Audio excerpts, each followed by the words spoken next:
whispers in the wallpaper. Rain lashed against the peeling yellow sign. Welcome to the Sunnyslope Motel, your oasis on the road. Oasis it wasn't, as Maya steered the sputtering minivan into the cracked asphalt parking lot.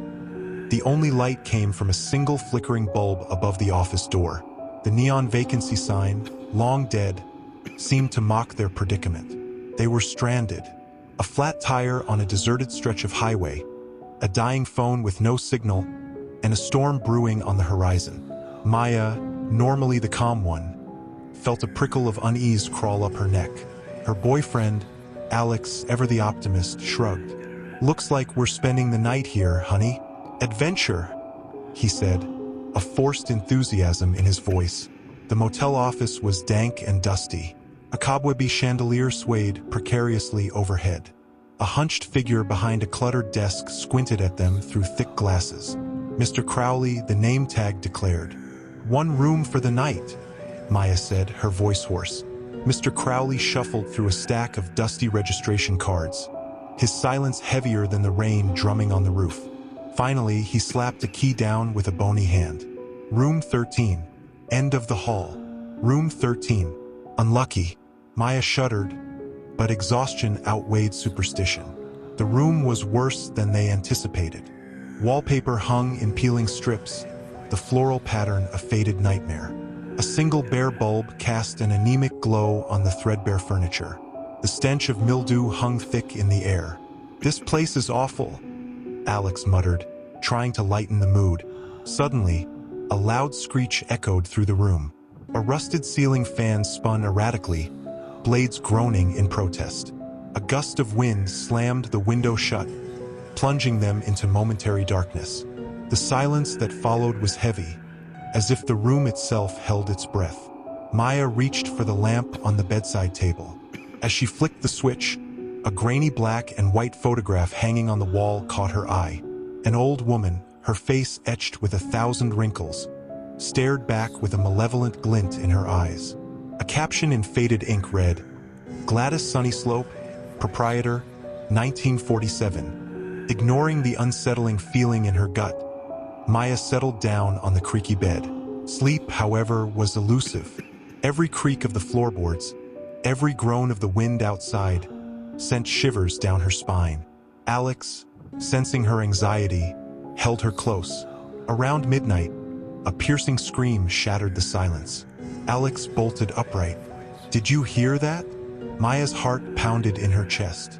The scream, a woman's, had come from somewhere close by. They listened, every nerve ending tingling, but there was only the relentless drumming of the rain. Morning arrived, a pale light filtering through the grimy window. The scream seemed like a bad dream, a figment of their sleep-deprived minds. But the tension remained. As Alex went to check out, Maya noticed a fresh scratch on the bedside table, long and jagged, as if something sharp had clawed at the wood. Mr. Crowley was gone. A handwritten note on the counter read, "Call Bob for towing. Gone fishing." Stuck with a flat tire and no way to call for help, they decided to explore the town, hoping to find a mechanic. The town was equally deserted. Weathered buildings with boarded-up windows stared back at them like empty eye sockets. A chilling wind whispered secrets through the deserted streets. Back at the motel, they found a dusty payphone in a corner of the lobby. To Maya's surprise, there was a dial tone. As she dialed the number for a towing company, a voice, raspy and full of static, crackled through the receiver. "Hello? Are you lost? Stay with us forever." The line went dead. Maya slammed down the receiver, fear constricting her throat. Alex, pale and drawn, looked at her with a question in his eyes. That night, the terror escalated. Shadows danced on the walls, morphing into grotesque shapes. The old black and white portrait of Gladys Sunnyslope seemed to follow them with its malevolent gaze. Then came the whispers, low, guttural voices seeping from the walls. Words they couldn't decipher, but understood on a primal level, words of warning, of despair. Maya and Alex huddled together, praying for dawn. The next morning, their ordeal took a sinister turn. A hidden compartment behind the bedside table revealed a dusty diary. The faded ink scrawled a harrowing tale. Gladys Sunnyslope, consumed by loneliness and greed, had lured unsuspecting travelers to her motel, only to meet their demise. Panic clawed at Maya. They were trapped. Trapped not just by the weather and the flat tire, but by something far more insidious. The diary spoke of restless spirits, condemned to wander the halls of the Sunnyslope Motel for eternity, their anger festering with every passing year. The whispers intensified throughout the day, chilling pronouncements of their fate. Grotesque faces contorted in the peeling wallpaper, fleeting glimpses of the damned forever bound to this purgatory. Even the rain outside seemed to mimic their screams, a symphony of despair. As night fell, a cold draft snaked through the room, extinguishing the lamp with a hiss. In the sudden darkness, Alex lurched back, a strangled cry escaping his lips. "Maya, there's someone here." Panic surged through Maya as she fumbled for the lighter on her keychain. Its feeble flame illuminated a figure standing in the corner, cloaked in shadows. Its face, a grotesque distortion of human features, was locked in a rictus grin, revealing rows of needle-sharp teeth. A spectral woman, her form shimmering like heat haze, materialized beside the shadowy figure. It was Gladys Sunnyslope, her once wrinkled face twisted with malevolent glee. The room pulsed with an unnatural cold, stealing the breath from Maya's lungs. "Welcome," Gladys rasped, her voice like nails scraping a chalkboard. "We've been expecting you."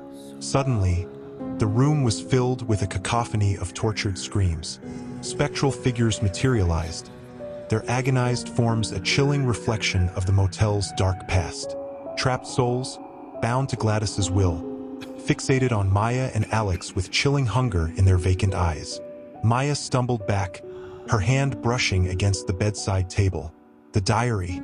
It seemed to pulsate with an energy she hadn't noticed before. Desperation clawed at her. With trembling hands, she tore a page from the diary and held it to the flickering lighter flame. As the paper ignited, a scream, unlike any they'd heard before, pierced the air. It was Gladys, her entire form flickering like a dying candle. The other specters recoiled, their screams morphing into terrified wails. The diary spoke of a ritual, a way to appease the restless spirits, but it was incomplete. Yet, fueled by a primal urge to survive, Maya started chanting the fragmented words, the flames casting grotesque shadows on the peeling walls. The room grew colder, the air crackling with unseen energy.